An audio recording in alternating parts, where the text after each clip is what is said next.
नमस्कार शेतकरी बांधवांनो, आज आपण या व्हिडिओमध्ये पीक विमा योजनेचे पैसे वाटप होणार होते, नेमकं काय झालं, पैसे आतापर्यंत शेतकरी बांधवांच्या खात्यामध्ये का आलेले नाही। 31 तारखेपर्यंत कृषी मंत्र्यांच्या माध्यमातून माहिती देण्यात आली होती, तरी सुद्धा पैसे आले नाहीत, म्हणजे कमाल झालं। मित्रांनो, मी पण एक शेतकऱ्याचा मुलगा आहे, मी जाणून आहे की शेतकऱ्यांना सध्या काय लागतं। माझी 5 एकर शेती आहे, ते पण कोरडवाहू शेती आहे। कोरडवाहू जे ग्रामीण भागातले शेतकरी आहेत त्यांना खरंच पैशाची किती गरज असते। त्यांच्या शेतीमधून निघणारे जे उत्पन्न आहे ते जशा पद्धतीने त्यांना पाहिजे तशा पद्धतीने निघत नाही आहे। शासनाच्या माध्यमातून ज्या विविध योजना शेतकऱ्यांसाठी राबवल्या जातात त्या योजनेतून थोडीफार मदत त्यांना होते, पूर्ण मदत तेवढी होत नाही, परंतु थोडीफार मदत होते।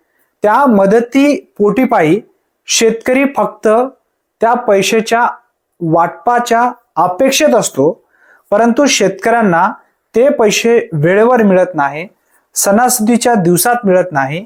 हे एक लाजिरवाणी गोष्ट आहे। मित्रांनो, आता आपण या व्हिडिओमध्ये समजून घेणार आहोत पीक विम्याचे पैसे वाटप होणार होते, नेमकं काय झालं। पैसे तुमच्या खात्यामध्ये कन्फर्म येणार आहेत। 2022 पासून ते 2024 पर्यंतचा पीक विमा राज्य सरकारच्या माध्यमातून मंजूर करण्यात आलेला आहे। यामध्ये जे जिल्हे पात्र आहेत, राज्यातील जवळपास सर्व जिल्हे पात्र ठरवण्यात आलेले आहेत। त्या संदर्भात प्रत्येक जिल्ह्यामध्ये जे जिल्हे पात्र झालेले आहेत, जे तालुके पात्र झालेले आहेत, यांचा GR सुद्धा आलेला होता। आपल्या चॅनलवरती आपण व्हिडिओ सुद्धा घेतलेले होते। आपण जर पाहायला गेला 2022 पासून ते 2024 पर्यंत जे लाभार्थी पीक विमा भरलेले आहेत, अशा पीक विमा पात्र असणाऱ्या लाभार्थ्यांच्या बँक खात्यामध्ये पैसे वाटप करण्यासाठी राज्य सरकारच्या माध्यमातून 2555 कोटी रुपयांची निधी मंजूर करण्यात आली आणि ही निधी पीक विमा कंपनीकडे पाठवण्यात आली। आता कृषी मंत्र्यांच्या माध्यमातून एक माहिती सुद्धा देण्यात आली की या लाभार्थ्यांना 31 मार्चच्या पूर्वी पैसे यायला पाहिजे होतं। आम्ही पीक विमा कंपनीकडे पाठवलेला पैसा आहे ते लवकरात लवकर लाभार्थ्यांच्या बँक खात्यामध्ये पाठवायला पाहिजे होतं, परंतु मित्रांनो या ठिकाणी थोडासा प्रोसेस कंपनीकडून नक्की वेळ लागलाय, परंतु पैसे येतील का नाही येतील फक्त शेतकरी प्रत्यक्षात आहेत। मग शेतकरी बांधवांनो, काळजी करू नका, कन्फर्म आपल्या खात्यामध्ये पैसे येणार आहेत। आपण पैशाच्या प्रतीक्षेत असाल किंवा पीक विम्याच्या प्रतीक्षेत असाल तर आपल्याला कन्फर्म पीक विमा मिळणार आहे, हे मात्र खात्री आहे। 1 ते 2 दिवस लेट होईल, परंतु येणाऱ्या 10 तारखेच्या पूर्वी पूर्ण संबंध लाभार्थ्यांच्या बँक खात्यामध्ये कन्फर्म पीक विम्याचे पैसे जमा होतील, म्हणजे होतील, हे मात्र नक्की आहे। आणि परत आता अनेक लाभार्थी इथं कमेंट करतील या व्हिडिओमध्ये, सर नमो शेतकरी महासन्मान निधी योजनेचे पैसे आम्हाला आतापर्यंत मिळालेले नाही आहेत।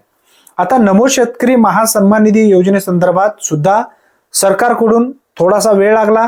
राज्याचे मुख्यमंत्री देवेंद्रजी फडणवीस यांच्या माध्यमातून माहिती देण्यात आली होती की 29 मार्च पासून आम्ही पात्र लाभार्थ्यांच्या बँक खात्यामध्ये पैसे वितरित करत आहोत, परंतु 29 मार्च, 30 मार्च आणि 31 मार्च काही लाभार्थ्यांच्या खात्यामध्ये पेंडिंग हप्ता असेल आणि काही 6वा हप्ता असेल, लाभार्थ्यांच्या बँक खात्यामध्ये आलेले आहेत पैसे।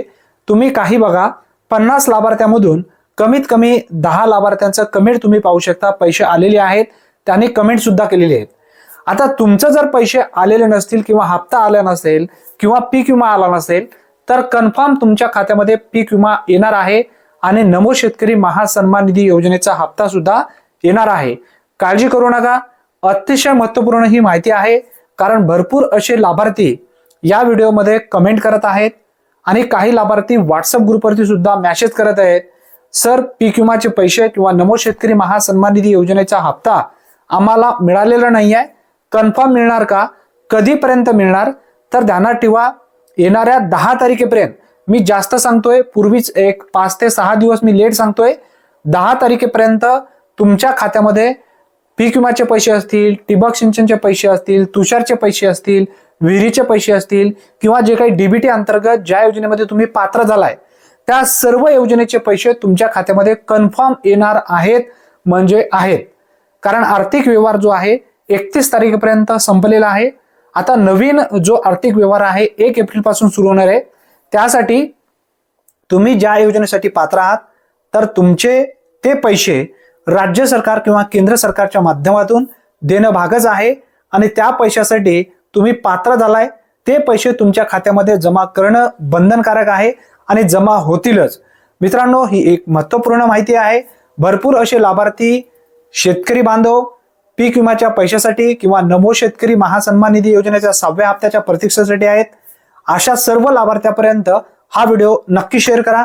जर तुम्हाला हा व्हिडिओ आवडला असेल तर व्हिडिओला नक्की लाईक करा आणि चॅनलवरती जर तुम्ही पहिल्यांदाच आला असाल तर अचूक योजनेबद्दल अचूक व्हिडिओसाठी आत्ताच आपल्या चॅनलला सबस्क्राईब करून बेल नोटिफिकेशनला क्लिक करून ठेवा. धन्यवाद. पुन्हा भेटूया नवीन व्हिडिओमध्ये नवीन माहितीसह. तोपर्यंत जय हिंद, जय महाराष्ट्र.